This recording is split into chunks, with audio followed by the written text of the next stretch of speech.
আসসালামু আলাইকুম, পলিফার্ম টেকনিক্স আপনাদের স্বাগতম। এখন হচ্ছে শীতের সকাল, কুয়াশা দেখতে পাচ্ছেন।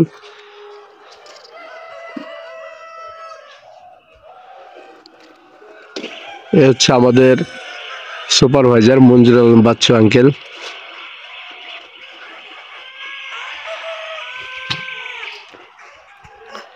তো তাকে দেখলে মোটামুটি শীত আঁচ করা যায়। তো এখন বাজে হচ্ছে সকাল 8টা, যদিও কাজ শুরু হয়েছে আরো প্রায় 1 ঘন্টা পূর্বেই। তো আমাদের খামারের কিন্তু এখনো বাহিরের পলিথিন নামানো আছে এবং পাশাপাশি ভেতরের আরেক স্তর যে পর্দা সেটাও কিন্তু রয়েছে, দেখতে পাচ্ছেন।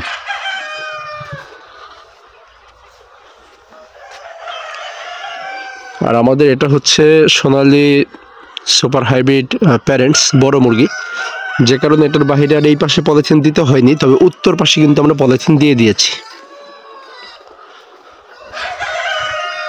আর এই যে খামারটি রয়েছে সোনালী সুপার হাইব্রিড, এটাতেও রয়েছে, এটা হচ্ছে কমার্শিয়াল।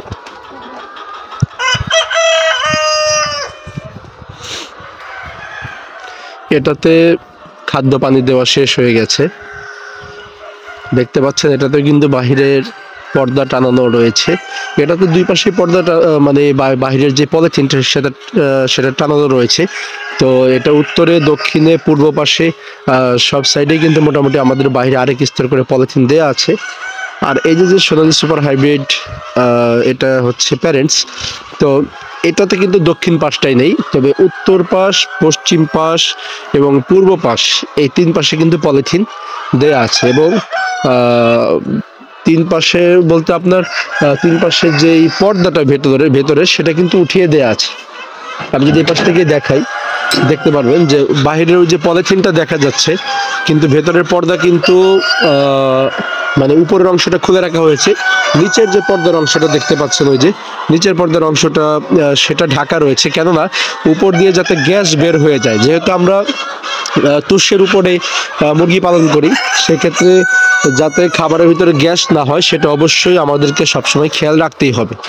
আর আমরা সবসময় খামারকে গ্যাস মুক্ত রাখার চেষ্টা করি, যে কারণে খামারের যে একটা দুর্গন্ধ রয়েছে, আপনারা অনেক সময় রাস্তা দিয়ে গেলেও যদি রাস্তার পাশে বা রাস্তা থেকেও দেখা যায় যে প্রায় 200 ফুট বা 300 ফুট দূরে যদি খামার থাকে, তারপরেও কিন্তু একটা দুর্গন্ধ আসে। তো আলহামদুলিল্লাহ আমাদের খামারে কিন্তু সেরকম কোনো দুর্গন্ধ আসে না, কারণ আমরা এটা সবসময় পরিষ্কার রাখার চেষ্টা করি। আর যারা কিনা সকালবেলায় কাজ করে, তাদের যাতে আমাদের এই সাইডটা, যেহেতু এটা একটা বিলের সাইড, এই পাশ থেকে যেন পূর্ব পাশের বাতাস যেন না লাগে, সেই ক্ষেত্রে আমরা এইভাবে একটা পর্দা দিয়ে রাখি।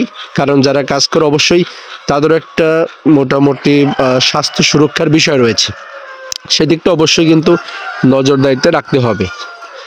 তো এখন আমাদের ওই খামারের কাজ চলছে, পাশাপাশি আমাদের যে মুরগির খাদ্য মিক্সড করা, তৈরি করা, সেটারও কাজ চলছে। গোডাউন, আমরা সেখানেও যাবো ইনশাল্লাহ। তো শীতকালে কিন্তু মুরগির খামারের যত্ন হচ্ছে এটাই, যে আপনি ভেতরে যাতে গ্যাস না হয় অতিরিক্ত পর্দা পলিথিন দিয়ে আটকে রাখার কারণে, পাশাপাশি খেয়াল রাখতে হবে যে মুরগি যেন ঠান্ডা না লাগে। এজন্য অবশ্যই শীতকালে মুরগি পালনটা একটু ডিফিকাল্ট, অর্থাৎ খেয়ালটা একটু বেশি করে রাখতে হবে, একটু বেশি করে সতর্ক থাকতে হবে।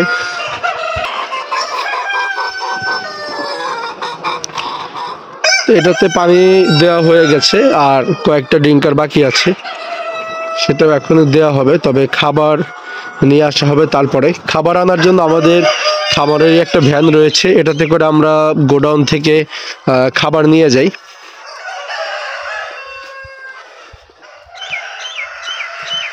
আর এই হচ্ছে ইঁদুর মারার ফাঁদ আমাদের, মানে ইঁদুর আটকানোর ফাঁদ আমাদের। কিন্তু মোটামুটি দেখা যায় যে খাদ্যের গোডাউনে কিন্তু ইঁদুর পড়ে। তো আজকে দেখি 2টাতেই পড়েছে, চিকা পড়েছে একটায়, আরেকটাতে ইঁদুর পড়েছে।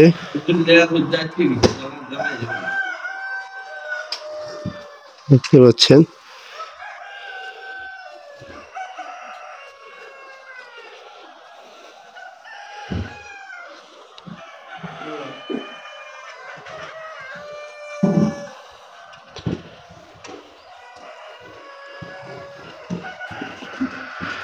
একটাতে চিকা রয়েছে আর একটা ইঁদুর রয়েছে।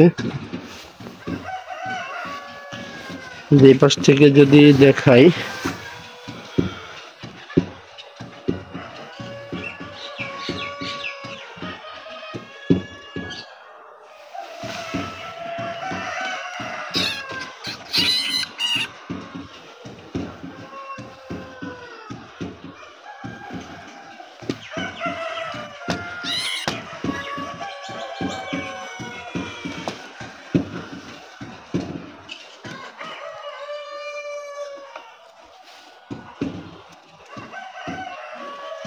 অনেক বড় মাপের একটা ইঁদুর।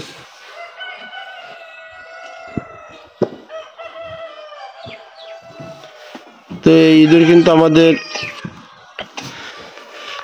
খাবারের গুদামের মধ্যে যায়, পাশাপাশি যেখানেই খাদ্য রাখা হয় সেখানেই যায়। আমরা ফাঁদ পেতে রাখি, প্রায় প্রত্যেক দিনই একটা দুইটা করে ইঁদুর পড়তেই থাকে।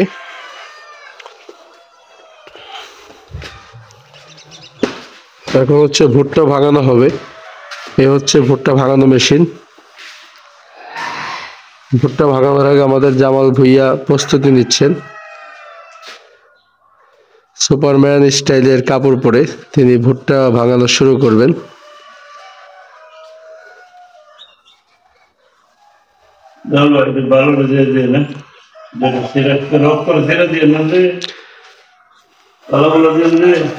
তো ভুট্টা ভাঙানোটা এরকম আমরা এটা শেয়ার করেছিলাম। তো এর পরবর্তীতে আমরা শেয়ার করব যে আমাদের খাদ্য কিভাবে মিক্সড করা হয় সেটার ভিডিও। তো চ্যানেলটিকে সাবস্ক্রাইব করে আমাদের সঙ্গে থাকবেন ইনশাআল্লাহ। আসসালামু আলাইকুম।